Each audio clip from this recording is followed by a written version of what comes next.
It's time for Milberger's Gardening South Texas, live from Milberger's Landscaping and Nursery at 1604 in Bulverde Road. During the next 2 hours, our experts will help you with your gardening questions when you call 210-308-8867. That's 210-308-8867. Or come by Milberger's during the show and have your question answered in person. And now it's time for Milberger's Gardening South Texas on 9:30 a.m. The Answer. And good afternoon. Welcome to Milberger's Gardening South Texas on 9:30 a.m. The Answer. I'm Milton Glueck along with Dr. Calvin Finch and Mark Peterson on a beautiful Saturday afternoon. A little bit of a chill in the air, but it feels wonderful out there. Can we just forgo the show and just walk around and the garden? And next time I will figure out a way we can just walk around and do the show. Walking with the show, okay. We'll get wireless mics or something. Walking with Milton. And reporting live from the Kale, here's Mark Peterson. Mark. Thank you, Milton. Well, we have the Kale coming in, and it's coming in strong. But then you'd have to be able to do each of your interviews in 15 seconds. Oh. That would be kind of limit the fun. Milton, salad greens are mixed today with... and the next issue... all right. Swiss chard, why are you so Swiss and... Chard. Chard. Why are you chard? Yeah. Do you like your Swiss chard? Yeah, I love my Swiss chard. Okay. 210-308-8867, 210-308-8867, or come on by. There's some nice opportunities today. If you still haven't gotten all your Christmas items, poinsettias are 25% off. Christmas trees are 50% off. I'll have to ask Trace when he comes over what's left. But there's still a good selection of Christmas trees. The wreaths. I purchased a wreath yesterday. And, the wreaths were 50% off as well. I saw that too. That's the live one. Are you gonna do something with it, or is somebody gonna? You mean put additional? It's basic. It's got some juniper and some cones and some noble fir. So do you hang it on a tree, on a door? Or yeah, what? I'm going to hang it on the door. Okay. It has nice wires, soft, pliable wires that you can make into a loop or directly connect it. Now this morning it was directly connected to a post before I could get. As you reported, the cyclamen supply has been diminished, but there's still a lot of dominated by whites, but there's pinks and some reds and in there too. Pretty much the reds were clean out yesterday. I came in at 1:30 to buy from my office mates, and I just was aghast. And Trace goes, "It was full this morning." So there were several individuals that really... I'll tell you what, they did look gorgeous, so it's not too surprising. We're talking about the red cycle. Oh, you heard us? Okay. Did you come to correct us or to... we stole the reds out and mixes. Oh, okay. Well, Trace is putting on his headphones. He's going to grab a mic. And Trace, what's up? Good morning, gentlemen. Good morning, Trace. Fancy day. It is. It's a beautiful day, isn't it? It's great. Yeah, it really is. If you're out in the sun, it feels wonderful. And if you're in Austin at 3 o'clock, it's even better. Yeah. The 3? This game starts at 4. Okay. But you want to be there early. Get there early, see the flag run. No, it's 3 hour time. Oh, is it 3 hour time? Oh, okay. Oh, okay. So I've been told. All right, let me check. But yeah, but if you get there early, you see the flag run, you hear the band, you get in the mood. Yes. Calvin has not commented on my shirt today. He did comment when I wore the maroon shirt, but has not commented on Well, it. it's hard pressed. I just have tie-dye. Yeah, hard pressed to credit that with being a University of Texas orange. What? Well, it is kind of burnt orange, but I would support that color. It was burnt orange. Yeah, it was burnt orange. It's kind of faded now. 15 years ago, I guess. It's burnt orange. What's he saying about your closet? What's that? What is he saying about your closet? I don't know. Actually, what he's saying may be true, that I do tend to hold on to things. Well, no, it's an attractive shirt. Thank you very much. Just does not... it doesn't bring to my mind, at least, the... Oh, today at 3, the Trace. orange. You're right. The intensity of the burnt orange. Well, there's another game at 3 o'clock. That threw me for a loop, too, because originally they said 4. Yeah, we said that was 4. It was Eastern. It was whatever that is. I guess Eastern. But the game is being played in Austin, so you think they would say Austin time. They would do the Austin time, but no. Okay. Anywho's 210-308-8867. They're What is the other game? Is that tomorrow at 3? Which one? College or professional? Today's the only one that helped. I didn't know there was another one that mattered. Yeah, it doesn't. I thought there were 3 today that mattered. Yeah. Well, no, the University. Oh, maybe it's a Spurs place. We need the Cyclamen Bowl. So I have told people about some of the specials that I saw. The poinsettias, 25% off. Yes, that's started this morning. Okay, 50% off the Christmas trees. That started. A couple. This morning. Oh, was that this morning too? Yeah. Okay. And it looks like there's still a good selection of trees left. There is 54 trees, all waiting for a home. Okay. They need a home, please. Adopt a tree. Home. Take it home. No, don't get that on my phone. I keep hearing about adopting dogs and adopting cats. Christmas trees are wonderful. Much easier to take care of. You got to let the dog out. If you go on vacation, you got to find a home for the dog. Trees just sit there. It's really hard, though, to get that Christmas tree to sleep with you in the bed. So it's amazing the last-minute gift selections that stuff you'd never think of. What's that? People spend a lot of time in the houseplants yesterday. Oh, I bet. Today. I think we had that last year too. That's interesting. What are they getting in the houseplants? Some of everything. Really? Fly traps have been flying out the door. No pun intended. Or maybe it was. Yeah, I know it was. So the Venus flytraps are flying out the door. Calvin's reaching in his satchel. Uh-oh. Well, who brought it? Oh, Greg, I think. Greg from the Metroplex. Yeah. Yeah, I keep saying Todd. It's Greg. He brought us some BHN 968 seeds and some Rio Grande Gold. And so Milton had me divide them up into 4 different packets. And then you guys can each pick one, and I'll take what's left over in whichever packet. Have they got a scale or can see that small? No scale. I don't know. No, so take it. Have to balance. I'm only interested in the 968. Yeah, okay. Oh, I'll take your Rio Grande I'm Gold. most interested in the 968 too, but I'll take your gold seeds if you don't want them. Okay. Do you want, Mark? Do you want some? Yeah, I want. All right. Well, everybody's listening to us do this. This is not. Oh no, they're enjoying it. All right. Although deals can be made. Yeah, the deals can be made. Here you go, Mark.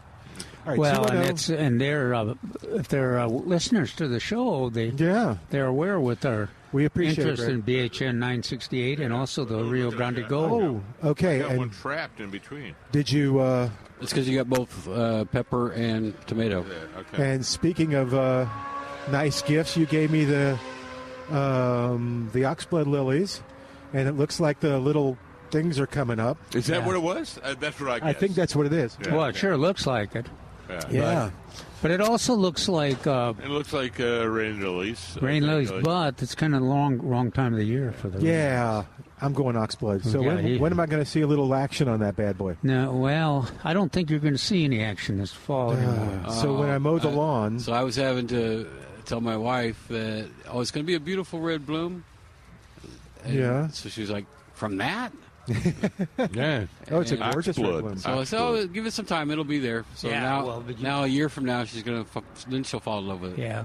Well, be ready for action because they are beautiful, but they only last for a couple weeks at the most. I have some orange flags, wire flags in the car that I can provide you, so you can stick one in there. Oh, okay, that's a good idea. Yeah, because I got a little ambitious in where I planted them, and now they're coming up in a part of the yard I probably ought to mow, but I may just not. Dig it while you know where it's at. That's another. Oh, that's a good idea. So, nice job, Trace. Because you can transplant them anytime. Okay. If you don't do it now, it'll be next year before you know where it's at. Yeah. No, I like this idea. All right, what else is going on here at the nursery? Fall is for transplanting as well, is what we say planting. What were some of the other last-minute gifts you were talking about?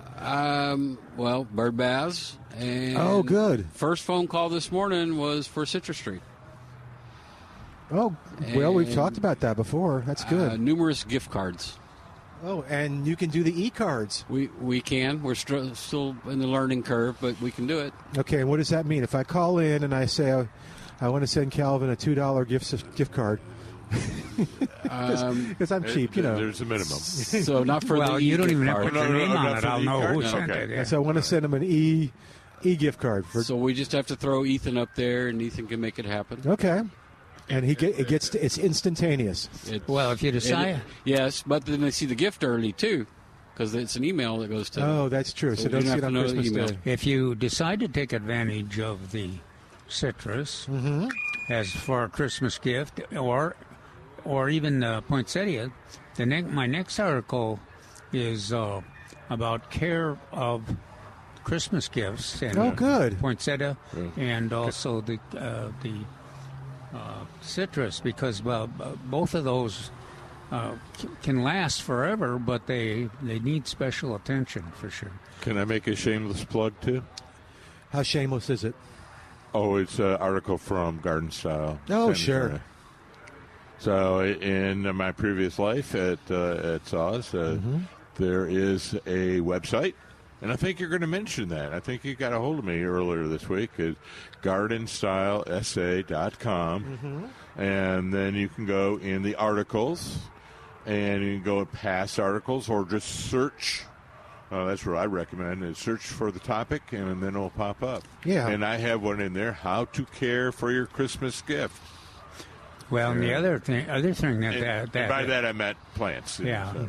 that website is valuable for is that there's lots of ideas there, and then also if SAWS has any funding support, which they usually do for environmentally appropriate gardening, it'll be there, and you can take advantage of that too.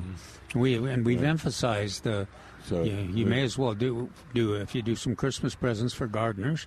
You may as well be involved in projects that are environmentally appropriate, or when you can get access to even some more help, either from CPS or from San Antonio Water System.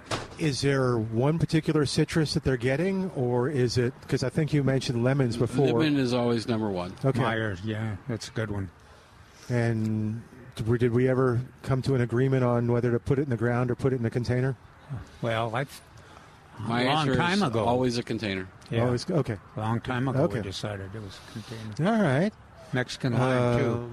Now see. the one thing we're getting a little more sophisticated about, it took me a while of losing about every third year losing my citrus is you got to have a more elaborate freeze protection program. You have to have a plan. Yeah, there you go. Yes, What's the yeah. weather going to look like this week? Let me look. Nice. Yeah. Yeah, It sounded like it. It's going to be Sorry, nice. Calvin. No, really freeze. But it's one of these days it's going to come out. Yeah. But, Historically, Milberger's Yes. has a great example here of the tent idea that works and seems to work every freeze. Well, so if it's a mediocre freeze, all the lemons and limes go inside of the greenhouse. So after Christmas, we'll go ahead and set that up where we only have like 10 of each lemon and lime out here, and then the rest will be ones that can take some cold. So, but lemons and limes will always go in the greenhouse every time there's a freeze. hokey smokes, Bullwinkle. Wow, Monday 77 is the high. Eek, it's spring. Tuesday 77 is the high. Well, be careful. It gets cold on Christmas Day, 71. Yeah, Moose fault. don't get content, because we just got to remember Always the last wishful. 3 years where we really got blasted. Yeah, I wonder if there's a pattern where it's like warm like this and then it comes in cold like at 21 with a vengeance. There's always a pattern. Yeah. We just may not be alive long enough to notice it. Okay. We're not- Historically, there's a pattern? Yes. I'm going with historically Well, today. and the I'm doing pattern good. changes. That's the problem. We Yeah. get used to one, and I have discovered that the sun comes up in the east and goes down in the west. There is a pattern. I want to do a call out. So we want you to call in if you can. I was thinking about your thing on how to keep your plants alive. So I'm going to brag. Until I overwatered it or did something with it, I kept my poinsettia alive about a year and a quarter. It went all the way through the next Christmas, and I think it may have gotten. It was in a container, so we were protecting it. I think we may have forgotten. But I'm curious if somebody will call in and if yours is, and brag on how long they've made their poinsettia last. Well, my cleaning lady, okay, she loves the poinsettia, and she kept mine alive for about that same time. Oh, is that right? Coming once a week, yeah. Yeah, it's pretty. Yeah. I don't think we got the bracts and the color as much. As like if you go in the green room, the greenhouse now, it's gorgeous. That's because you have lights on in your house and your backyard and the street lights all affect the coloration. Yeah. Or you don't have, you just got it in the middle, like I had it in the middle of the dining room table, where it's really not even enough access to get much color out of it. Okay. But the foliage still looks good. No, it does. It still was pretty, and I kind of felt proud that I had kept it alive.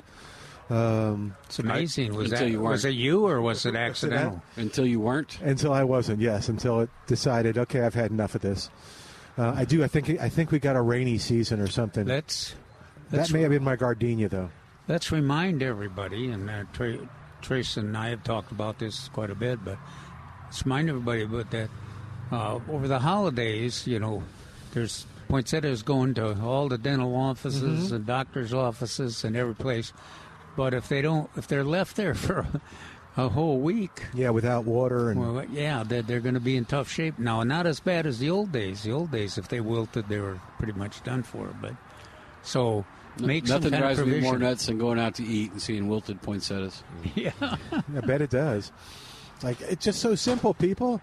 Especially at a restaurant. Take some of that ice, pour that guy's water that he didn't drink. Well, usually at a restaurant, they don't have the problem with the furniture getting wet, so they can keep them watered. Or, there you would just have to do a solid watering twice a week. And it should do fine. Okay. But that seems to be an issue. All right. We're going to Mark's got a smirk on his face. No. I'm just thinking drafts of warm air. Yeah, blasts from blasts of that, or preceded by the other, or in simultaneously. So you want bright light. Minimal air movement, some air movement, but minimal, and watered. Yeah, you don't want the heat register. All right, we're going to take a quick break. While we do, you give us a call at 210-308-8867, 210-308-8867. More of Milberger's Gardening, South Texas, coming up live from Milberger's Landscaping and Nursery, 1604 on Boulevardy Road on 9:30 a.m. The Answer. And welcome back to Milberger's Gardening, South Texas on 9:30 a.m. The Answer.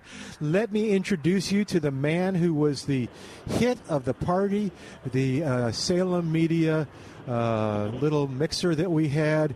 His name It's Edmund Pruski of Pruski's Market. Hey there, Edmund. Hey, Milton. How are you guys doing today? We are doing great. And Edmund he wasn't even there, and he was the hit of the party because we got some of the sausage and cheese trays from him, and man, did they go quick. They were popular.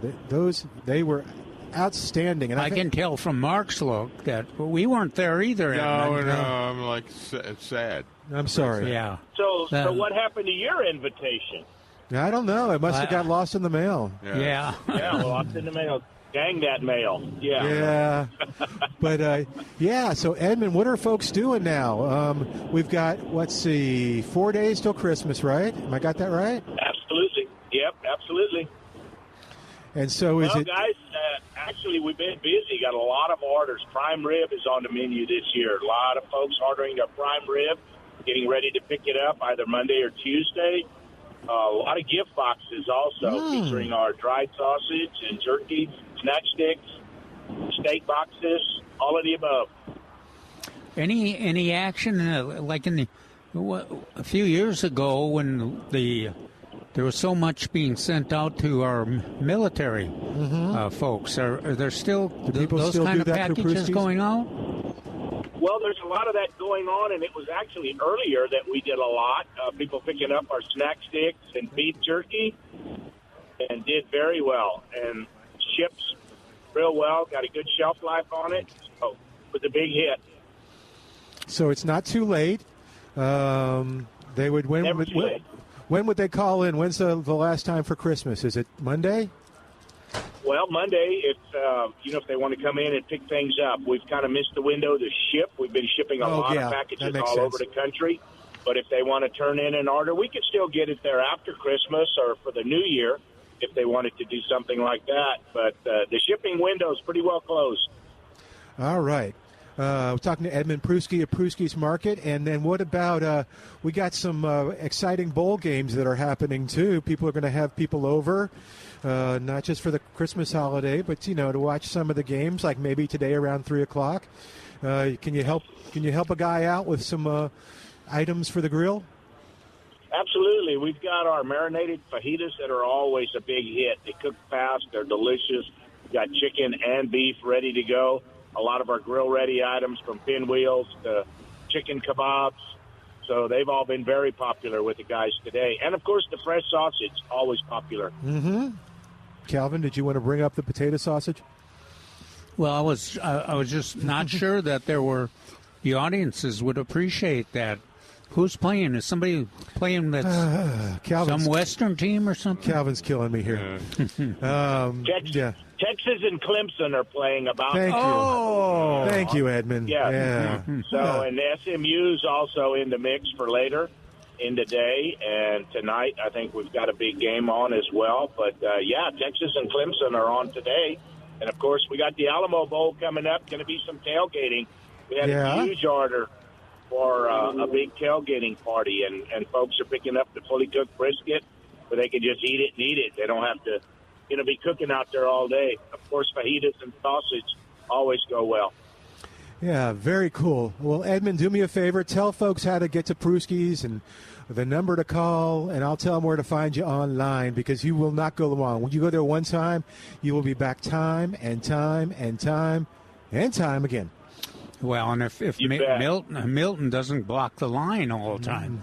Because Milton's over there all the time. I talk to the butchers. I am talking to the butcher, asking them questions, all kinds of stuff. Doug's tired of me. Track. No, they don't get tired of you.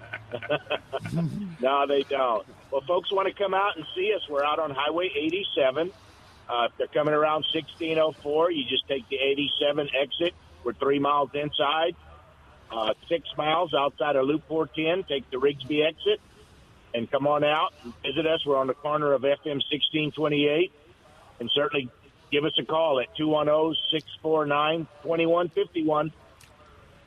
All right, and you'll find them at Pruski'sMeatMarket.com. Edmund, thank you. Again, if you're looking for a little platter for, just everybody to munch on, which one did we get? We got the big sausage and cheese trays. Yeah, the big sausage. Got our summer sausage, dried sausage, and 3 kinds of cubed cheese on it. Real popular. Well, tell your staff Merry Christmas for us, Edmund. Yeah, please. We appreciate everything that they've been doing and their good service they give everybody. Oh, thank you very much for all you do for us and everybody and all the listeners out there. Merry Christmas. Merry Christmas to you, Edmund. You take care. We'll talk to you soon. Thanks. All right. 210-308-8867. 210-308-8867. Trace is back. Y'all were talking about food, so I thought come on over. I was missing something. No, we were just talking about grilling up. So, like, you're going to watch the game. Edmund knew when the game was. Calvin didn't even know who was playing at 3:00 in Austin. I suspected that somebody from the West or South or something. No, stop it. All right, but anyway, yeah. So, I think you have some food coming. 210-308-8867. What do you want to? Did you have a training today, or was it mostly kind of about Christmas and? It was about inventory and Christmas, and we basically have 2 to 3 weeks to clean up and do repairs. So if somebody sees something, now's the time we can address it. Because in 3 weeks we won't have time to address it because we'll be unloading stuff. Yeah. Well, so what'll be coming in? Oh, I'm sorry, Calvin. Go ahead. No, I was just thinking about that's also consistent with getting gift certificates for last-minute presents for your gardeners on your gift list. They'll appreciate the fact they've got the gift card, and they can use it after the holidays, and when a lot of the action here at Milberger's will be really. Oh my goodness! All right, 2-1. Oh, we got distracted. No. No, Mark and Calvin will not say no. Did you want some? I'll go in and get some. Okay. All right. I can walk away from this. Y'all Thank can't. you. I'll grab this little guy. Thank you. I'll be waiting till the break. So. All right, 210. I got no place to put it. 210-308-8867. It's funny as many because years it's as I've been hot. alive, Yeah. the best way to do that is making a pizza sandwich. Oh, So you take two pieces, Oh. not one and folded.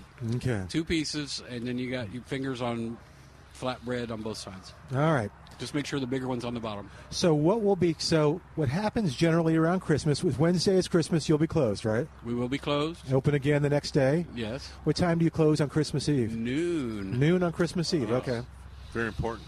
Yeah. No. And then what happens is everybody gets Christmas, and then it's over. Yes. So what will start happening after Christmas so we can prepare? So first week of January, the hardline will start showing up. Okay. Hardline meaning? The chemicals and fertilizers Okay. and stuff we don't have to worry about other than dusting. So we have three main suppliers. So one will ship the first week, one will ship the second week, one will ship the third week, and then everything would piecemeal in after that they couldn't fulfill on the first order. Okay. So This has been planned since like August. so that'll come in the first week. Then what comes First, in? second, and third. Oh, Three okay. different suppliers. We've already scheduled the container shade trees to start showing up on January 2nd. Oh, wow. Just perfect for another gift certificate. Yeah. So every day or every other day there'll be a truck of that till we're done. And then the bottom burlap will probably be the first week in February when we have more bodies on staff. Okay. And these obviously trees that are recommended for this area that are known to do well. Most of them are on the CPS rebate. Okay. Not all of them, but most of them. Yeah, and then color, we'll still have, I'm guessing, the petunias. I guess we'll still have some cyclamen. Maybe. I hope not. Yeah. So the woody shrubs, we'll piecemeal those in between the tree trucks. So in January we'll be loading up on like boxwoods and hawthorn, stuff like that. Then we don't start doing perennials until probably, if the weather's conducive, Oh, okay. mid to late February, we'll start taking a chance. Okay. And honestly, it always is gorgeous here, but when we get just before spring and all the perennials are in, it lights up. It's electric here. Even better than now? Antique roses, Yeah. those will be in first week of February. The hybrid roses will be in, half of them will be in the first week of March, depending on the weather. Okay. And the other half will be the first week of April, depending on the weather. So let's see. And most of these things have been purchased 6 months in advance. What about the living Christmas trees? What do we have left that you have us? It's pretty much the same ones. Leland cypress, Okay. Edoras, Blue Point junipers, Arizona cypress. We forget to mention Leland a lot of times. And Norfolk pines. There's still a handful of those. You can't plant that one in the ground. That's because they don't grow. Oh, but it can be grown as a container plant. okay. And did you mention rosemary, or do we not have? We have plenty of rosemary. Okay, We have a few of the cone shape. that are shaped like Christmas trees. Okay. Let's see. We also have parsley, sage, and thyme. Oh, you're going to give the vegetable report? No. I'm just Give saying. you a It almost sounds like you're about you to mentioned break into rosemary. song. He did that. He did that last week. You missed that. He was going. So we've looking at the herbs. We've got parsley. I saw some of that. Rosemary, and then he starts singing to himself. Sage. So you get the last one. Yes. Oh, yeah, thyme. Did you? I noticed you were out there looking at it. What do we got? Well, we have lots of transplants. We have a lot of foliage like a little lettuce, multiple kinds of lettuce, spinach. We got Brussels sprouts. Mm-hmm.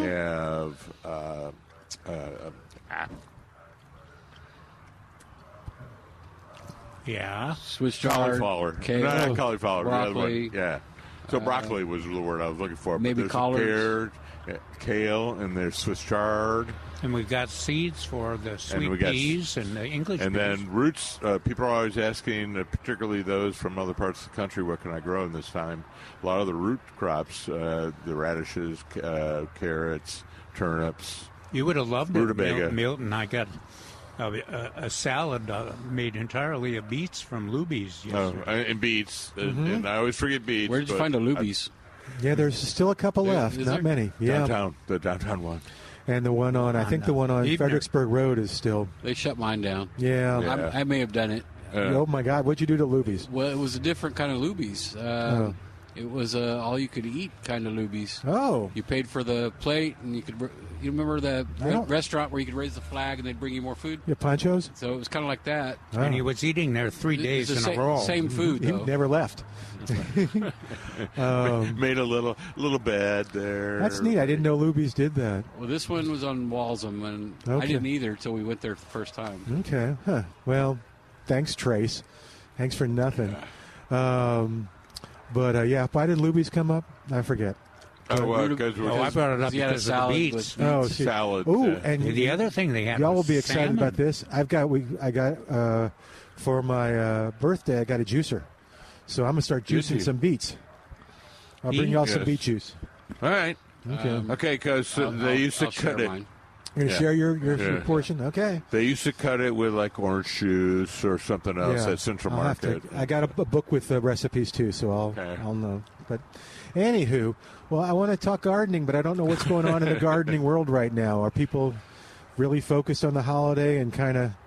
Oh, I'll tell you this. I can't do anything about it unless y'all have some miracle. I was telling Calvin, I've got 3 big, huge, really heavy, too heavy to bring inside, pots of the Whopper begonias that are probably 2 to 2.5 feet across, wide, and about 3 feet tall. They're beautiful. By a dolly. I guess. I don't want to lose them, but I think I'm going to. It may be cheaper to buy a dolly than to replace the plants. Yeah. Oh. So where is he going to put them with the dolly? Yeah. Put them in the house, I guess. Yeah. Or I tried to cover them. Where's your wife going to move to? Yeah, I don't know. Yeah. The dogs and the cats will have to be outside while we do the thing. But, that's going to be sad. But, okay. Oh, okay. So, you can bring them to a designated place that you have constructed a heating area. It doesn't have to be a formal greenhouse. It could be just this area where you have within an outlet, or within range of an outlet that you can just hook up some heating source. Yeah. And some kind of structure.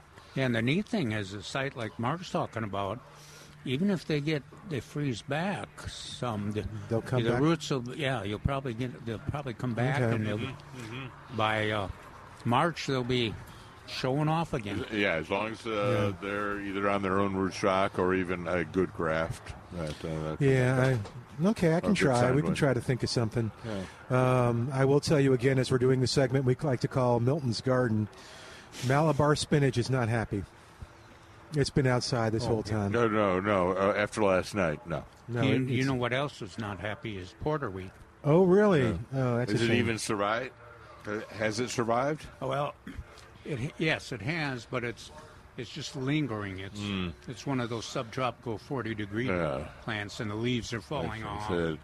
It's been done booming for a while. Yeah, so I said we didn't have a lot of warning on it, but did notice that it was below 40, in the 30s. Oh, last night? Yeah. Oh, wow. Oh, that looks good. Oh, like a calzone. I was trying to remember the word. It's a calzone he's making. Anyway. All right. Yeah. Oh, and the Christmas art, I'm trying to read it, I don't see it, is on sale too. Like the metal Christmas trees, the Grinches, Max. But I'll walk over there during the break and I'll find out how much it is. In fact, we'll take a quick break right now. Oh, good. I can eat my pizza then. 210-308-8867. Wondering how you resisted. 210-308-8867. More of Milberger's Gardening South Texas coming up. Live from Milberger's Landscaping and Nursery, 1604 Boulevardy Road. We want to hear how long. We want to hear who holds the record for keeping your poinsettia alive at 210-308-8867. More in a moment on 9:30 a.m. The Answer.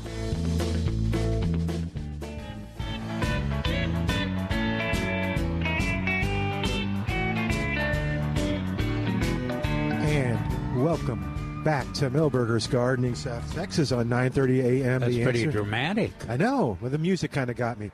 Milton Glueck along with Mark Peterson, Dr. Calvin Finch, and we'd love to have your gardening questions if you're thinking about gardening, but you may be thinking about Christmas. What, Calvin? What? You look. Oh, I was just thinking too that we've stopped asking people for monarch reports, but this morning, I was out watering some plants.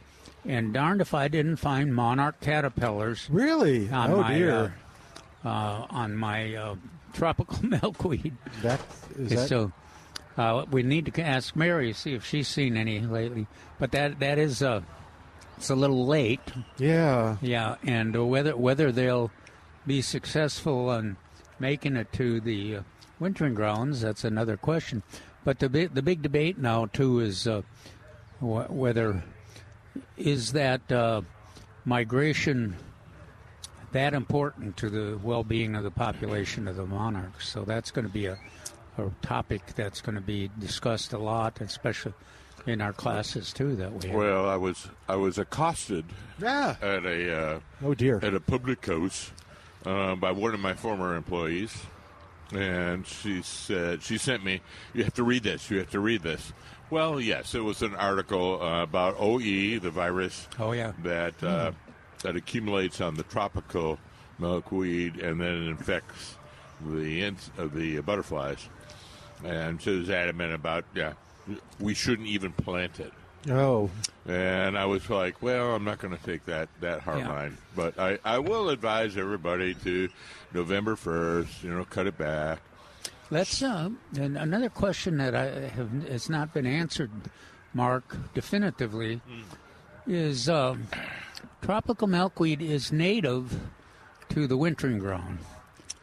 That's what at least the river, maybe not the RGV, Rio Grande Valley, but Point South. Yeah. And so. How does that affect, if we're worried about it being a host for diseases and host for attracting or keeping monarchs from flying south? There's some questions there whether that is consistent with it being native. If somebody wants to look that up, I don't know if tropical is actually south of their wintering grounds. I.e. Chiapas or Oaxaca or Morelia or south or southwest. So it doesn't come into play. But I think it's spread all over that, and it might as well be native. Yeah, none of our authors that we interviewed and those books that we are promoting because of to bring up our gardeners up to date on what data is available on the monarchs, none of them cover that topic either. Where is the tropical native, and how does it affect? To give them credit, our authors are careful too. They know that there's some inconsistencies and a lot of questions on that tropical milkweed issue. No, it seems to go back and forth, and it doesn't seem to be definitive either way. But that's interesting. So what are you going to do with your little caterpillars? I'm going to just let them be. Okay. Yeah. I don't see any much value in terms of collecting them. Although I guess I could ask Lulu if she wants them for her class. Lulu! I was just going to suggest that, We have caterpillars for you. Yeah. Now, I don't have, it's not like was it last year when we had 20 or 30 of them, but it was just 4 or 5. But we'll need to have Mary check the garden here. See too. if there are any over there. Certified butterfly garden here. Okay, so she uses them. Lulu uses them in her classes, environmental classes. Mm-hmm. Very, very cool. The environmental module. Lulu will probably be busy today around 3 o'clock, though. I keep forgetting. What is that? You don't keep forgetting nothing. 210-308-8867. 210-308-8867. Yeah, that's pretty cool. So what, nature-wise, Trey said a lot of people are getting bird baths. What will people start noticing now, maybe that they hadn't seen before? I'm noticing maybe they've always been here. The cardinals, are they always been here, or are they just more active? Oh, they're always here. Okay. They're over here. But what I was just pointing out to everybody was an article in today's San Antonio Express News. And the article on the American finches. Goldfinches. Calvin and I kind of like the lesser goldfinches. Yeah, because they're residents. Yeah, they're resident. They're colorful. To me, or I don't know about you, but to me it's a little brighter gold.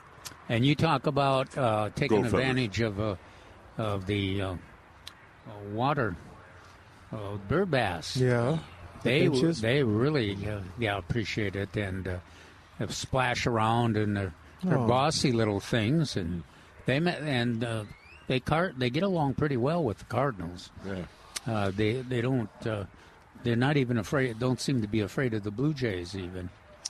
So you ask, what will people be seeing is an opportunity for you to enhance the bird wildlife of your garden or landscape.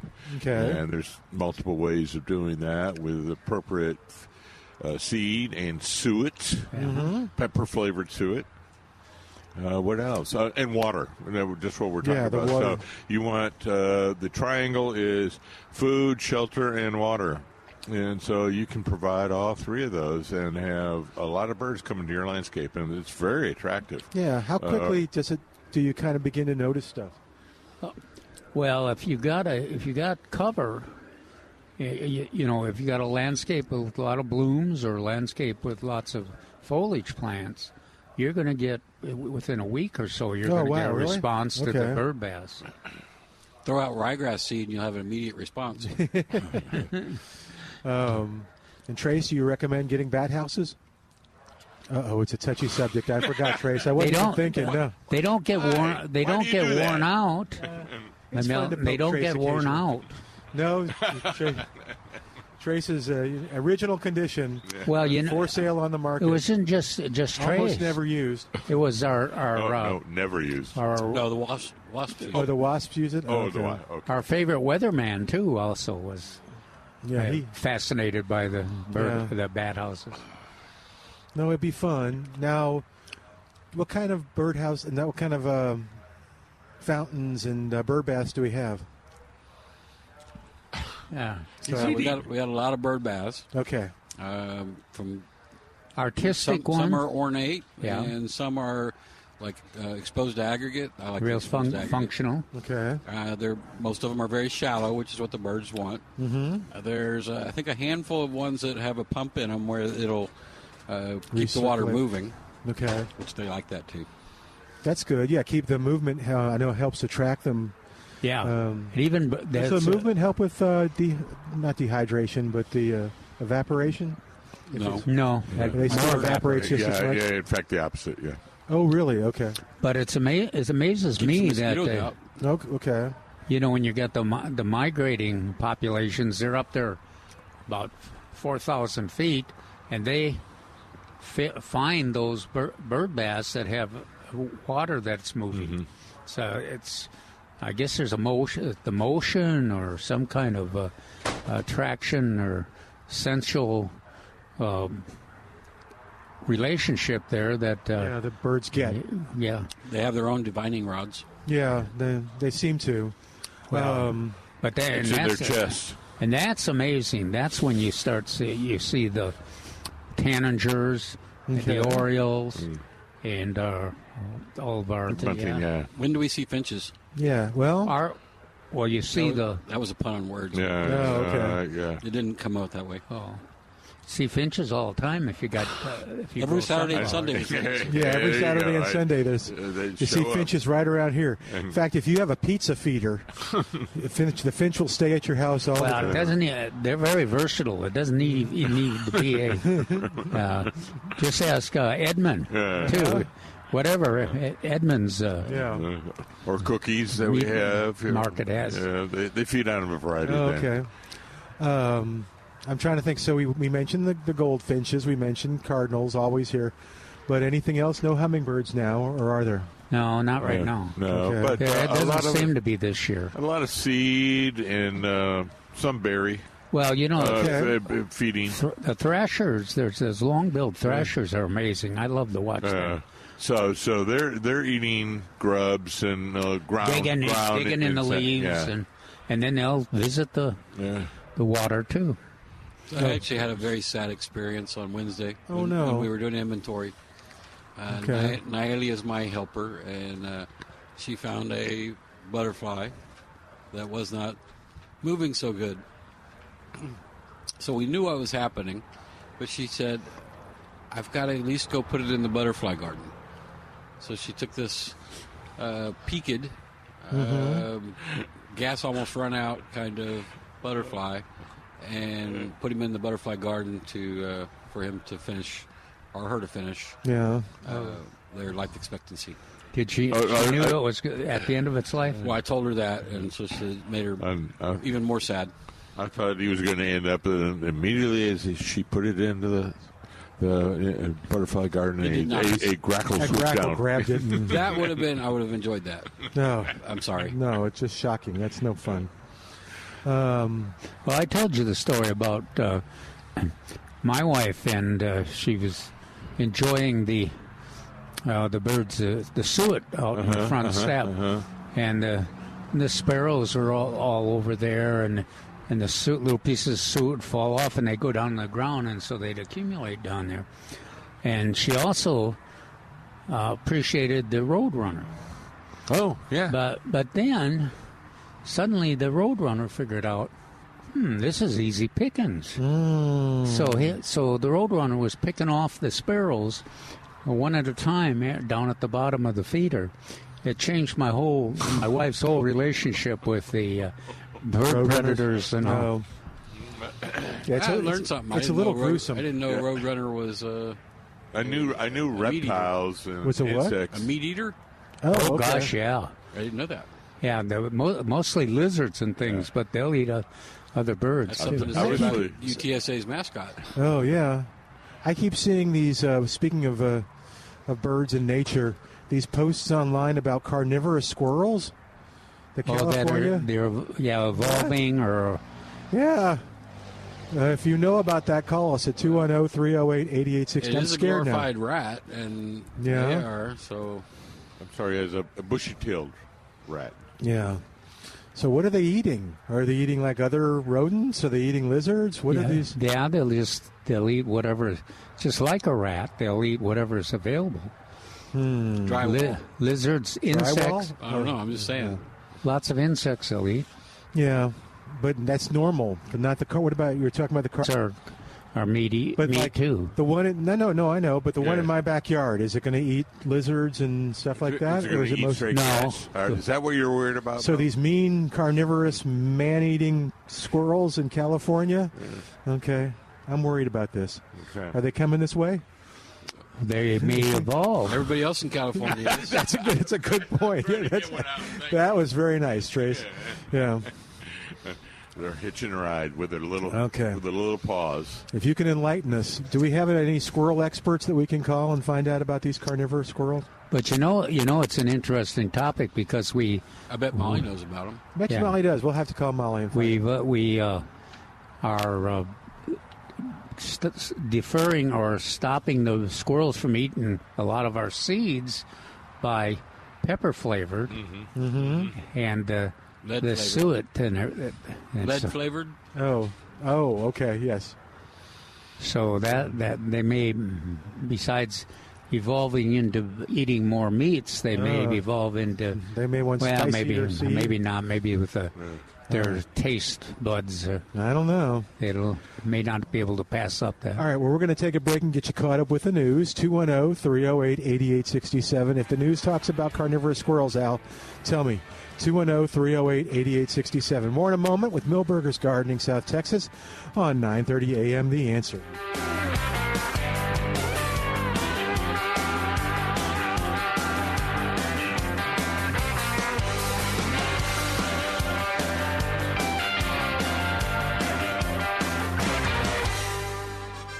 We're back with Milberger's Gardening, South Texas, live from Milberger's Landscaping and Nursery at 1604 in Bulverde Road. Come out to visit or call us at 210-308-8867. That's 210-308-8867. And now back to Milberger's Gardening, South Texas on 9:30 a.m. The Answer. Welcome back to Milberger's Gardening, South Texas, where it's gotten even prettier, if you can believe it. Oh, the sun. Yeah, the sun has come out, and with the sun coming out, so have some of the shoppers who are looking for last-minute Christmas gifts or pretty plants. It's always fun to see kind of what people are going. And then, yeah, they're getting some citrus and checking out that. Actually, I think 2 citruses have found a home, so good for them. But, yeah, so come on over to Milberger's, visit with us, 1604 on Bulverde Road, wave to us on the porch. And we still would love to hear, I want to hear how you kept your poinsettia alive and how long you kept it alive. So 210-308-8867, the number to call. All right, you were talking about books. We were talking, so you did some recon and found out that we have one of the books that was recommended by Calvin and others here at the nursery. Yeah, it's one of my favorite books. It's a soft-covered one, so it's a little better price, but it is Greg Rant and Roger Holmes, and they do it step-by-step on how to do a landscape. They actually have 48 designs available for you, and then what they do is they step-by-step, easy-peasy little pieces for this design. So you don't get overwhelmed. You don't get overwhelmed. And I hear that all the time for people that just get overwhelmed by what they want to do in their yard. So just little steps, little bites, as we are eating our pizza. Little bites. And if you're familiar with Greg Grant's writing, he's an outstanding writer.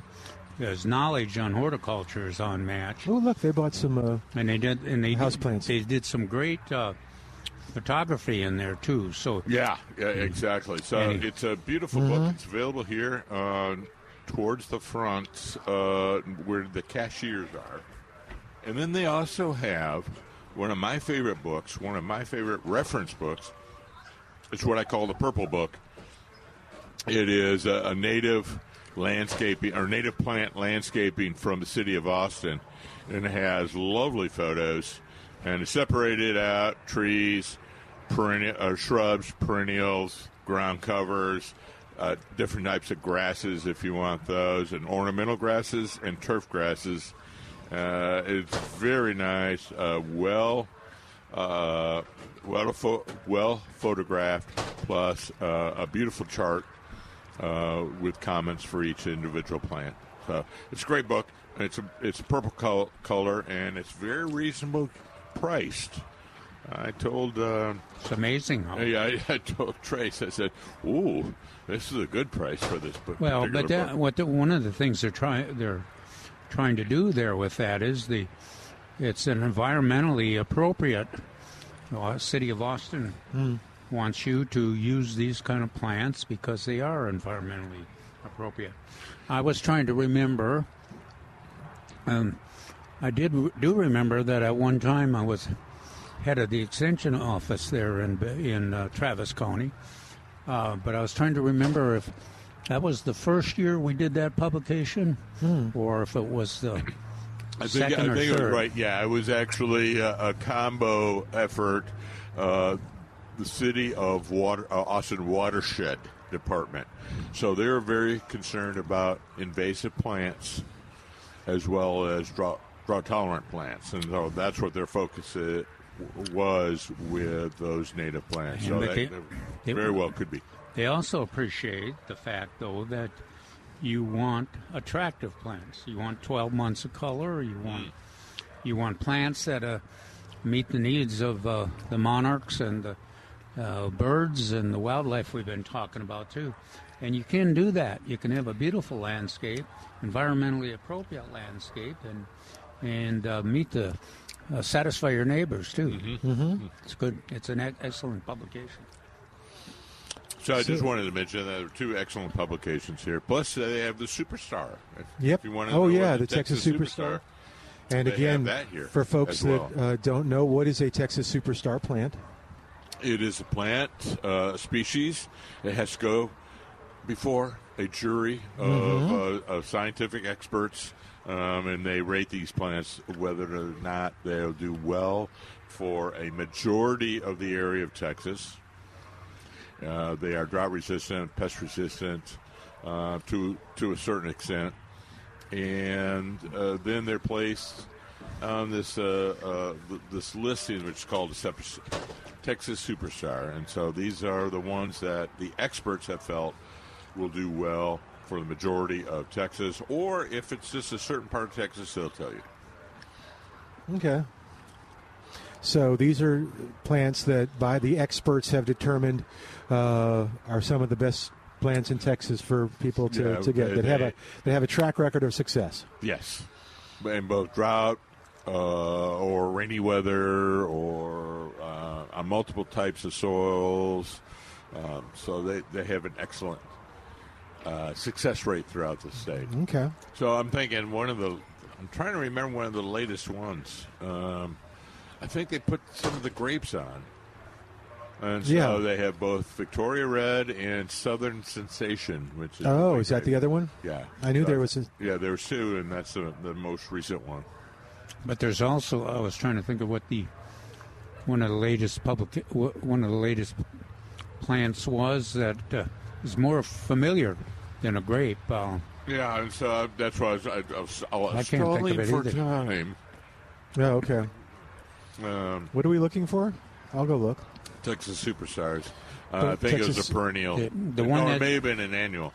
The one they released, it was kind of a mid-year release. This is the grape? No. We're trying to think about a flower maybe, or a perennial plant. Okay. But there are lots of them. What was special about this? This is the latest one. Oh, the latest one. Oh. I know if David's listening. No, it was the one. Was it Blue Mist? Was it the mist flower? We couldn't get it. Remember, for a long time. That was the mist flower. We could not get mist flower for a while. I don't know if that was one. Maybe it is. Maybe Milton, I think I remember seeing that as a thing. Of course, that was an excellent one for our butterflies. Well, to me, that's your number one. Well, let's see if it tells me. Well, I got the list, but I don't have the order. But Blue Days. Anyway, we'll have to ask. All right, 210-308-8867. Yes, if David is listening, he can tell us. Yeah. David Rodriguez. Okay. Tell us, David. 210-308-8867. What are things that, are you doing any harvesting of any stuff now, or is your harvest stuff over? No, I've got half my latest crop of tomatoes harvested this morning. Didn't finish, though. The one thing, the fruit doesn't look as good as it did earlier in the year, and the color is not quite as bright. But you take them in the house, and they'll ripen in the house, finish ripening in the house. So that's good.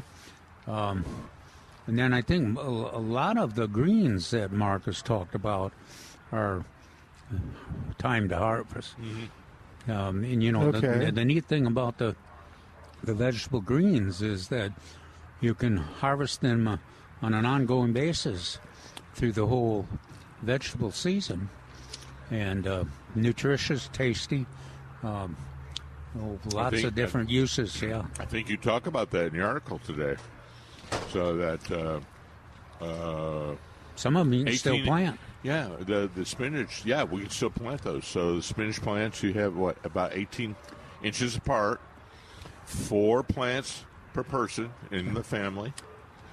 And what else? The onions, we're talking about 4 inches apart. Yeah, and I also mentioned that every 2 weeks you could harvest about a third of the foliage off of a spinach plant once they're established. And I'm surprised that more gardeners aren't questioning that. But I guess it's not something that we calculate quite a bit. But if you've got enough plants, you just harvest as you need, as you can use up the spinach. Yeah, you don't want to wait on it. You want to be consistent, because if the spinach gets spinach gets a little too big, it gets a little bitter. Yeah, you want to harvest on a consistent basis on that. So you know what? One of the least likely to get bitter, I think spinach is one, but the other one is the one you said that was one of your favorites today. Swiss chard. Swiss chard. Mm-hmm. Yeah, the Swiss chard. Just you can keep harvesting that towards the summer, and it still tastes great. And still is a good one to dilute the very nutritious, but kale. Kale. I mean, I was just looking at his face. Kale. Well, I didn't get to appreciate kale as a vegetable and part of salads until we mentioned Luby's and their salad, their beet salad, but they also do a wonderful job with kale, and they mix it with some other vegetables, and so it's not only tasty, but you'd take advantage of the nutritional value of the kale. So that they're great to grow, and also very tasty. Much like Trace, I like it. My name is in the soup. I like my kale in the soup very much. What do you use it for? Just a flavoring, or for a mass, or what do you? Both. I mean, if you look at your wedding soup or zuppa soup, it's a nice color. So you got some chicken and potatoes, so mostly bland white, and then you need that color. So you got the kale inside, and it gives a little taste, a little different taste. Yeah, no, and we've got the kale, we've got lots of herbs and stuff, and more stuff will be coming in, it sounds like, from Trace. We got parsley. Do we? Yeah, we sage? Got rosemary. Parsley? Yeah, we got sage. Yeah. And we got thyme. Yeah, and time to plant them. Yeah. Let's see, how much time do we have? Yeah. How much time do we got listening to you? Yeah. And I wonder, I guess we still have the blue bonnets. Yes, we do. Oh, and we have some order of strawberries. Oh, so good. There's I know some strawberries out there right now. It's an excellent time to plant those. We're all getting older, so we don't have that much time. No. You came all the way over here for that? He did. Wow. He just can't. He's getting all excited about that football game. He might be. Trace, what about you? What are kind of things people coming in from the gardening standpoint? I know grass. Are they still coming in for grass, or because it's dormant? Are they? I know I'm stalling. Are they kind of not as many grass questions, but are they starting to see winter weeds and wondering what to do with them, or all the above? What's oddly both? All the above. All of the above. Oh, okay. So I don't know if it's loud enough for it to go over the microphones, but they just paged out 8 pieces of raleigh in the front. 8. Oh, okay. So people are still getting grass and putting it down. Mm-hmm. Are there different pressures than putting it down now actually next week will be really pleasant. So but in the winter than in the spring or summer? Well, now it's easier on people to do it now, both in the work and the watering. Okay. But if we were going to get stupid cold next week, would I plant it now? I would not hesitate for Bermuda or zoysia, but I might hesitate on St. Augustine. Okay. And the key on almost all the grasses is to do that weighty, the rolling. Soil prep. What do you do for soil prep? Well, it can't just go down on top of the ground, so the ground's got to be barren. It needs to be loose. So you're kind of raking up the rocks. The looser the better. If it needs any grade adjustment, that needs to be done at that time. And then roll it. Yeah. And then start your watering program, shallow at first, and frequent. But is there a little less pressure on you now because it's cooler and there's less evaporation? No, but there's more pressure on you because less evaporation means less often in watering. Right. But you still critical. Technically, you need to have permission to do any kind of special watering. Oh, okay. Yes. But hand watering at any point. Well, yeah, you want to be careful watering now anyway, yeah. It's winter averaging. So. Winter averaging, yes. You want to explain that? You want to watch the amount of water you do. Because that'll affect your sewer bill for the rest of the year. Yeah. Cool, all right. 210-308-8867, 210-308-8867. But the point is always interesting, as people are always concerned about grass. And as a tree advocate, I'm like, I'd rather not worry about it during the wintertime, particularly. It always amazes me, too, just when I see the intensity of the interest in grass. It's hard to believe that just before World War II, there was hardly anybody that did grass. Yeah. They were, we had dirt, and there was only the very, very, very rich that had a lawn. So there's some places in King William that introduced concepts of lawn, and I would investigate some of the oldest irrigation system in San Antonio, in-ground irrigation system, and they're metal with brass openings on the sprinklers, and they had very high rates of water being applied. Yeah. They weren't as scientific as they are now, but it is a rather new phenomenon. Well, and one that kind of talked about the controversy with milkweed. I know there's a lot of controversy on lawns too. About should you hardscape, should you not, ground covers where they fit. Well, doesn't Greg's book kind of cover those things too a little bit? Yes, not the controversy, but the options available, and no, he will direct people to more plants and less stone.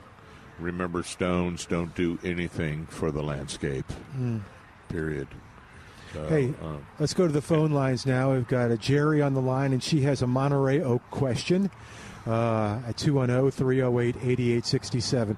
Hi, Jerry. What's going on with that Monterey Oak? What's it doing? Oh, well, like all in the area, mass amounts of acorns have fallen into the San Augustine, and I'm concerned if I should try to get some of them removed, if it's going to be harmful for the grass. No, on both questions. You don't have to get anybody to remove them, and no, it won't be harmful for the grass over the long term. In fact, it will be helpful for the grass because they are all filled with tannic acid, and acid is good for the soil. It will slightly acidify the soil. Not by much, but a little bit. Got anything else, Kevin? No, I'm with you on that. It's just a shame if we waste leaves or other organic material because it's so essential and so temporary in our landscapes. Yeah. So they may pose a hazard when you mow, but other than that, they're not detrimental. What are we talking? Oh, the acorns. There's a massive acorns. Yeah. So, and there was. So, acorn production is dependent on current and past weather. So we think about, let's see, the last couple of years we had multiple freezes and multiple droughts. In fact, a lot of people think we're still in a drought. So the tree responds on a periodic basis by throwing out a lot of acorns, or producing a lot of acorns. Well, and if you've got dogs, a number of those dogs have a negative impression of acorns too. They would just soon eliminate them. So that's what happens. It's only a few mass shears, what we call mass shears, every 5 to 7 years, and it's brought on periodically and then enhanced by current and previous weather conditions. Does that help, Jerry?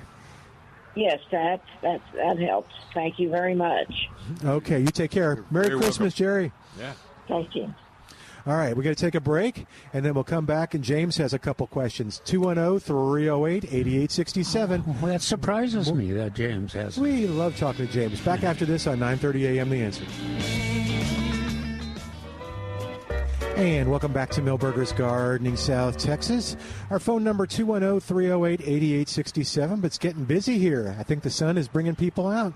They're checking out all the beautiful color and just walking around, having a good time. Checking out some of the Christmas art. James is on the line at 210-308-8867. Hey there, James. Welcome to Milberger's Gardening, South Texas. What's going on today, buddy? All right, I got two questions. Earlier in the show, if I heard correctly, I was carrying in some groceries again. I thought y'all said you could dig, you can, but dig and transplant, if you will, the oxford lily bulbs now is okay? Well, yes, you can do it almost any time. Yeah, but as I say, fall is for planting and fall is for transplanting. Particularly the bulbs. The question is, and I know what my answer is. The question is, should you wait on oxblood lilies, or is it best just whenever you got them available, you plant them?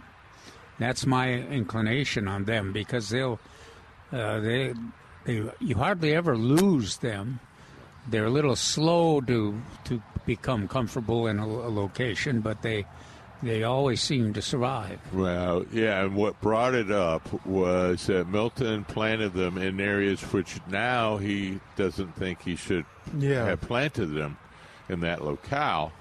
I agree with. Can you believe that, James? Yeah, I agree with Calvin. Always plant as soon as possible. But if you were going to transplant them, I think now is a good time to do that.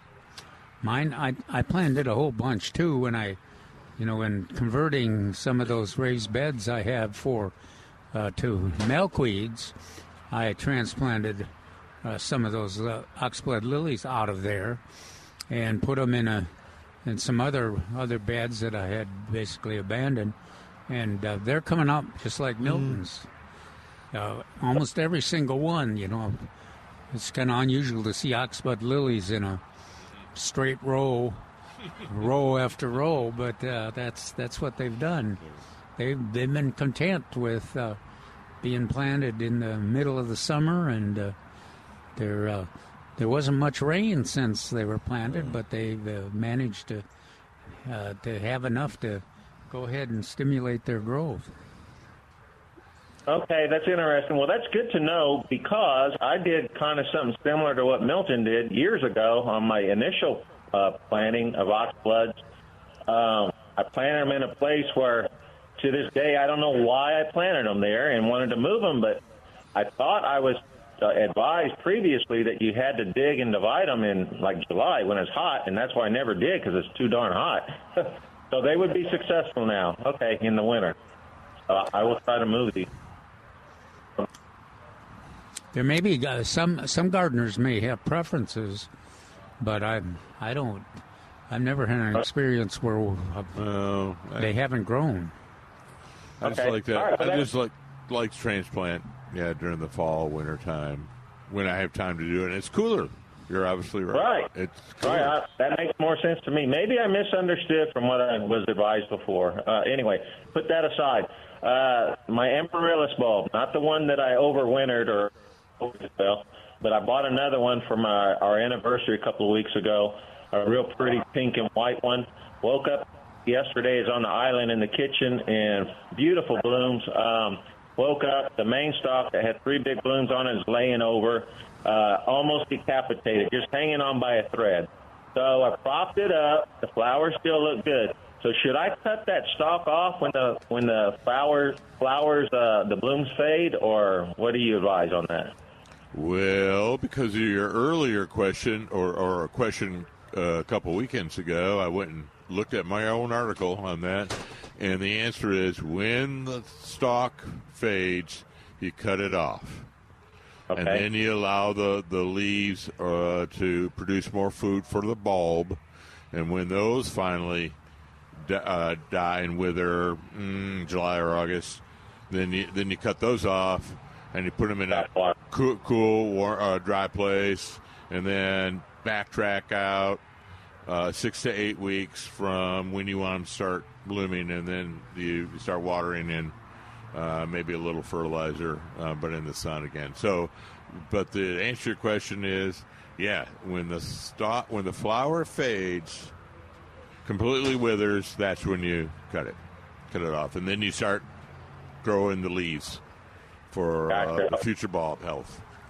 Okay, let me ask you another question. I'm sure you mentioned it, and I probably missed it. Where can I find your article?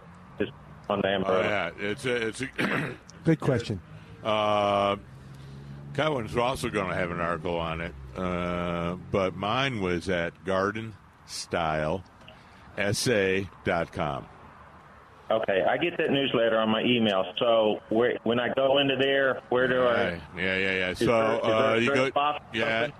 Yeah, either on the box, but sometimes it's like what I was told is like a little hamburger in the upper right-hand corner. You click on that, and then that gives you all the categories. And then you go to articles. And then what I do, sometimes I would go through all of my articles, all 400 of them, or I just go in the little search box, and I say, care of Christmas plants. And then it would pop up, or what? Another good one was evergreen pines or evergreen Christmas trees. What types? And so that was another one I would pop up, and that would be real interesting. Yeah. So I think I wrote about two or three of those, and then other of the staff members wrote similar ones. But so go to Garden Style SA, all one word, .com. And then you'll see either they'll pop up the categories, or more likely they'll pop up the most current article, which you get every Tuesday. And then I would go to the upper right-hand corner and click on the category, and it will pop up. It says archives or articles, and then I just go into the question box and put in what I want to find. Okay, or otherwise, you can go look at all 450 of my articles if you want. Okay. Yeah, okay. Relatedly, Calvin's articles, I know or thought in the past they were in the Express News. Is that the only place to view his articles? Because I don't have a subscription to that. I was hoping you wouldn't ask. Because if you're probably familiar with, we've got articles for 30-plus years, but they were on plantanswers.com. And they're supposedly there has a negotiating and reorganizing of that effort and information, but so far it has not been organized in a manner that people can get back to access to. So I was always told to use the word like curate. So that means organize for us less knowledgeable people. So they organize them. So that's what they're doing. And they're curating all the topics and articles and reorganize the pathway to get a hold of it. Get a hold of that website. Okay. Can I ask just one more real quick? One more, James. One more real quick. Till tomorrow. How many turnovers does Quinn Ewers have this afternoon? Are we doing a more plus? Or what is that betting? What an instinct. Did you hear that question? Over and under. Thank you, James. So, do you want to ask the question again? We have Trace up here too, James. So, go ahead. I'll talk to y'all tomorrow after the game. Okay. All right. Thank you. I'm going over 3. Already over. What's that? I'm with Mark on that one. There you go. Clemson didn't even show up. Thanks, buddy. All right, bye-bye. 210-308-8867. He wanted to know how many turnovers there would be from. And I went Apple. over. Okay. I say Apple. Apple? Apple turnovers. That'd be nice. We should have some Apple turnovers. All right, 210-308-8867. Funny, it always goes back to food. I tell you, it's interesting to watch. The sun brings the gardeners out to the nursery because it's been a little more active since we first got here. It was a little overcast. Yeah, I saw a cool houseplant. How do we trick Peter into coming up here and talking about some of the houseplants? You're not going to. What's that? You're not going to. Okay. He's afraid of y'all. This was a cool one, kind of looked like a tree. Most of those are trees somewhere else in the world. Oh, okay. But you have any favorites in there? Besides, you mentioned that people like the Venus flytraps were flying out. What else is? Pitcher plants. We sell a lot of those. Oh, cool. For people that have those little gnats that are in their sink. Oh. Or fungus gnats, too. But, okay. Well, and there's a few wonderful orchids in there, too. Oh. Yep, there's some nice orchids. He's been ordering a lot of the more rare things. Uh-huh. So sometimes I get sticker shock when I look at a few of them, but people are buying them. And they understand that it's not a common plant. The people that I saw who were kind of coming out here with a little cart had about 3 or 4 different houseplants on it. You're right, they were kind of going in there. The poinsettias, of course, are protected in there. Yes, and the Christmas cactus as well? No. Oh. Christmas cactus is out here on the side. So to fit all the poinsettias, we had to rack up a lot of the house plants. So the Christmas cactus can tolerate these temperatures, so we put them out so we could get the house plants back out on the tables for people to enjoy. Okay. So they're near the entrance. They're at the tables near the entrance. Oh, and how are onions doing? We still have some. Okay, I know they're still on sale. Not the full array, but we do have some at, I think 1015Y is the biggest chunk of them over there. Biggest chunk of them is the fifth? Okay. So you can get those. Those are $2.99 a bunch, right? Correct. Still on sale. All right. And which is the bunch quite often is about 60 plants. Yeah, you get a lot in a bunch. Although there's, the bulbs are a little different size depending on the bunch you get. But well, I want to make sure that I get the person picking mine that has the biggest hands, because that's apparently what they do. They don't count them. They just grab whatever a handful is. Okay. Huh. I didn't know that. We didn't ask Bruce that question. We should have asked him. I think I have. Did you? At some point. Not this go Okay. At some point I did. Trace, don't you ever, though? I have, through the years, thought about, I wish I hadn't bought so many of these onions, or I wish there weren't so many in this bunch that I have to be planting all of those. I've got another 3 bunches left. You always find a place to put them, though. Oh, yeah. You never have too many onions. Yep. I kind of sprinkled a few onions around, so we'll see what happens with them. But, yep, 210-308-8867, 210-308-8867. Yes, sir? Let's just, for as long as we're here, let's mention some of those varieties. The Legends is that improved variety of the 1015? 1015Y. If you can make better great, that's apparently what they did. And then, of course, the Bermuda is the white There's the white one. Yeah. Granix is another yellow. Is another yellow. Red Creole. We said Granix was probably the one for Whataburger. Yeah, I think so. And then Red Creole is your and I's favorite red. Little more tang, a little more old-style onion. That's the way I like it. I do too. But there's 7. We have 7 varieties or 6? Well, we actually had 9 at one point, but I think we're down to 6. Oh, okay. Red Candy was one of the new ones. We also had candy. So I had lunch at McAllister's a couple days ago, and the onion that they use for their salad bar, I think, is Red Creole. Oh, really? Are they kind of? It's oniony. Okay. Hey, we got to take a break. Shane, don't go anywhere. We're going to come back and answer your bougainvillea question right after this. 210-308-8867. 210-308-8867. More of Milberger's Gardening, South Texas, coming up live from Milberger's Landscaping and Nursery, 1604 on Boulevardy Road on 9:30 a.m. The Answer.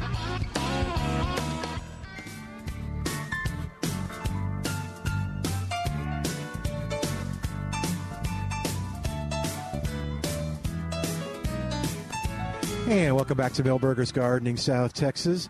210-308-8867. That's our number, 210-308-8867, where Shane is on the line. Got a question about his bougainvillea. Hi, Shane. What's going on? Hey, guys. I'm actually kind of missing the commercial y'all made about me. But that's been years ago. Yes, it was, but that's cool. I've been looking at some bougainvilleas around town that colors I like, and I was thinking about going and trimming some of the limbs and seeing if I can root them. Is there a way to do that? So they're thinking. He wants to root bougainvilleas. I was trying to think of when. This is not the season to do it. I think it needs to be hot. Yeah. And I can't remember whether you need wood or green growth, but I'm pretty sure it needs to be warm. And the roots are the easiest. But okay. What colors have you seen? Well, there's some oranges, some reds, and I found a couple of yellows. Yellows, we sell more of the hot pinks than anything. No, that's the one that's easiest to grow. But well, yellow's one everybody always looks for. Okay. Well, I've seen a couple of yellows, and I'm trying to figure out if I can trim a limb and root it. Well, I know you can because that's what all the growers do, but I think it needs to be either in a greenhouse situation where it's warm or it just being warm outside. Okay. Well, I can create a warm space for him, so that's not a big deal. Then let's do that, and you ought to be somewhat successful. So what should he do? What kind of medium should he put it in? I would be thinking perlite or vermiculite. Perlite? Yeah, well, you got lots of choices, I think. I think they're real inclined to root. But Mark has rejoined us. We can ask him. No, we can ask Mark. Okay. Bougainvillea. Once he's seen some bougainvillea around town that he would like to take a trim off of and root. Okay, now Mark is silent. We suggested this would not be the best time. No. But there's lots of options. Yes.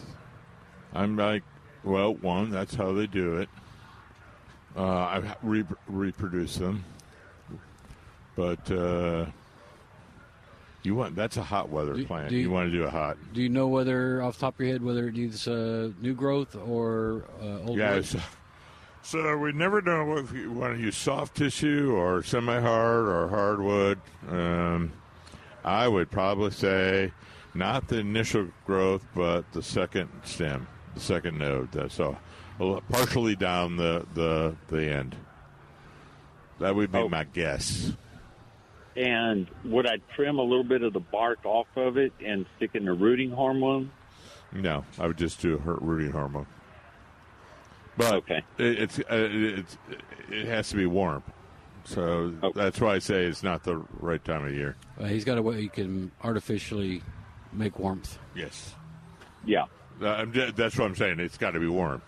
So either natural or artificial. But we think you've got lots of options. I mean, you could just use roots. You could do a stem going across, or you can do. I wonder if you air layer it. He can't do that. He's going to swipe it from somebody. Oh, okay. Oh, we don't condone that, do we? No. Okay, good. Nor would I condone that. Or run real fast. You think somebody would get suspicious if there was if they saw air layering going on? Yeah, I think so. Well, actually, no. One of them I probably could air layer. If I did that, would I need to trim a little bit of bark to get down to some of the green? No, I don't think you have to trim any of the on a bougainvillea. They're inclined to. Well, for an air layering, you'd have to. Or make sure at least you got a node. Node where the previous growth was. That's where you want to get into the ground. Or a little break or something. Yeah. Yeah. Okay. Let us know what kind of luck you have. Have y'all ever heard of using honey as a rooting hormone? What is? Honey. Honey. What is the purpose of it? I'm just curious. What you do is, and I did this for a friend of mine on a rose bush, and you cut it, dip it in honey, and then just drop it in a jar of water, and it will start growing roots. Huh. Well, you might not even have to put the honey on with a rose. They're another one that wants to root pretty fast. Yeah, so you do 10 in water and 10 with the honey water mixture and see which does the best.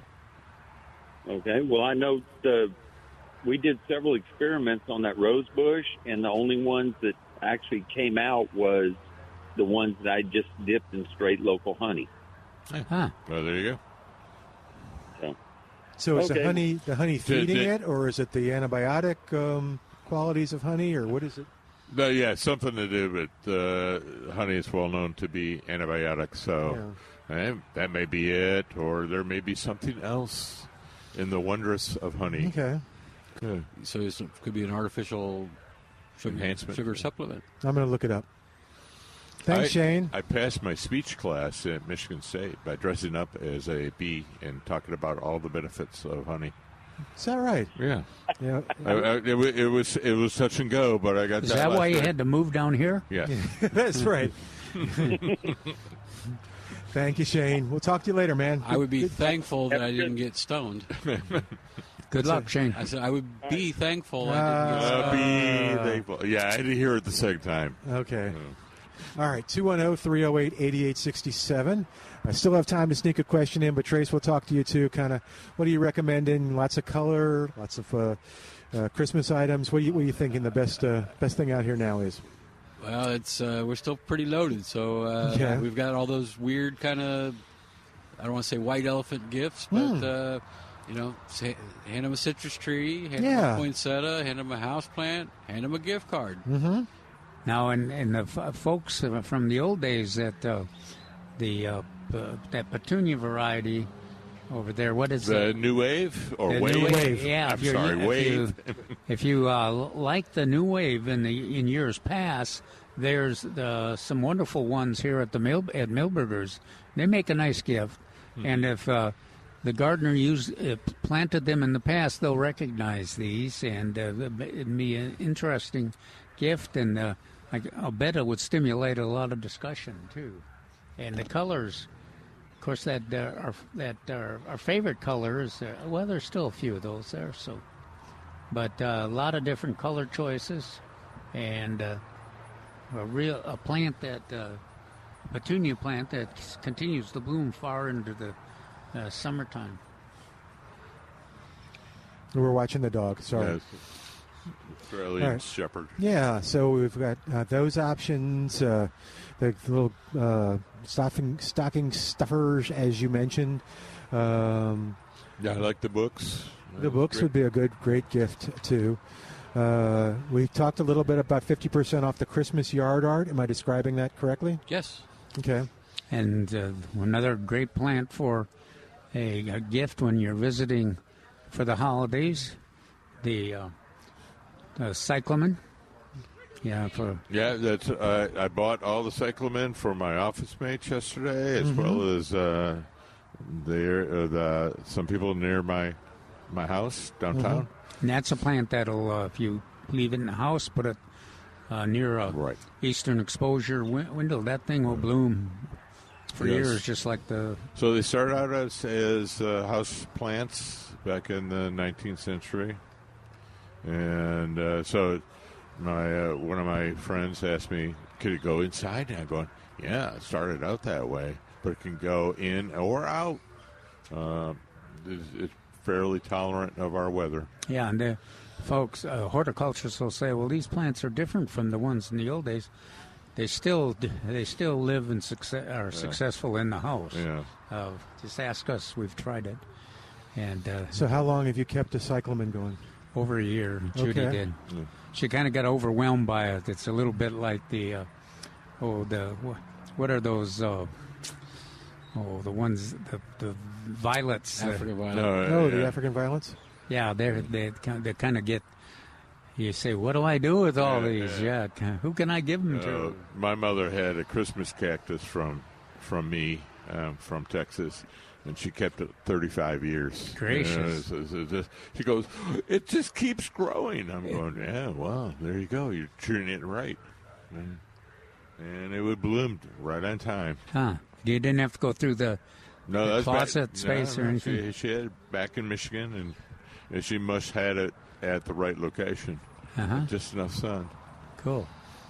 Very cool. All right. And no African violets. Do we have African violets? I'm guessing in the... I have to go look. Okay, he'll go look. We'll tell you tomorrow whether we've got them or not. But orchids, we talked about those, all kinds of great houseplants. So, and houseplants make a terrific thing. In fact, I think David Rodriguez is going to be here in January doing a houseplant seminar. Could be. That sounds about right. I think so. So that'll be good, too. All right. So, Calvin, you got anything coming up? Any more lectures? Any more teachings? Or are you kind of quiet for a little while? Well, we're working on the schedule. Okay.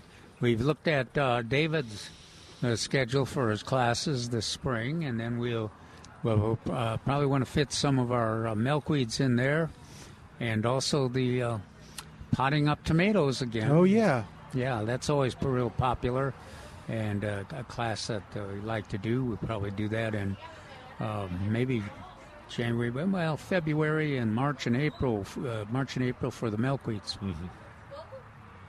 Very cool. And Mark, what's going on with you? And I know the season is over, but when do you start doing videos again? We met last week to determine our upcoming year and the topics. Yeah, if anybody wants to say, I got a great topic or great landscape, yeah, please give me a holler, please. But we're thinking about our main topic would be water conservation. Yeah. So again, this year, upcoming year, so we'll be touching on different topics with that, various groups, and the GEAA and other places, Trinity. Trinity Aquifer? Yeah, it's Trinity Aquifer, but they got another name, Trinity something Aquifer. Okay. But anyway, those are all our groups that will be sponsoring us, and we'll be talking about different topics. So on Christmas Eve, we do have a 30% chance of rain afternoon, and then a chance of showers, 30% on Christmas Eve night, on the evening. So slight chance of rain, but that's the only thing I can find in the forecast. How was last week? I'm trying to remember. Was last week kind of drizzly? Yes. Yeah. Yeah. Early in the week. Yeah, earlier in the week, yes. Okay. So, we'll be looking forward to that this upcoming year. Okay. And maybe tomorrow y'all kind of put your thinking caps on. We'll talk a little bit about some of the gardening clubs and things to do in the new year. Oh, look, they got some poinsettias. Look at that. Wow. I wonder if those people can hear me talking about their plants. I think they got some house plants, too. Well, no, he's not. He's concentrating on trying to carry that load. Okay. So, So tomorrow we're back here at Milberger's and at 1604 on Boulevardy Road. And we encourage you to come on out and visit with us. It's going to be another pretty day with a high, I think, in the mid-60s tomorrow. Oh, that sounds lovely. It does sound lovely. And lots of things to enjoy at the nursery, lots of things to buy and beautify your yard and stuff. So, we encourage you to come on out or just get those questions ready for us. We're ready for them. And call us in the morning. All right, we will start to say goodbye for today, but I do want to mention one more thing. Don't forget, when you go to millburgernursery.com, I mentioned David's upcoming seminar. I mentioned other things that are coming up. and sale items. You hear the commercials, but you can always go to millburgernursery.com to find out what's going on and to find out, what's on sale, get some good advice, watch some videos, all that good stuff. Sign up for the newsletter, the e-newsletter as well. It's millburgernursery.com. We'll say goodbye for today. Milton Glueck, thanking you on behalf of the guys and thanking Al for doing a great job. See you tomorrow on 9:30 a.m. The Answer.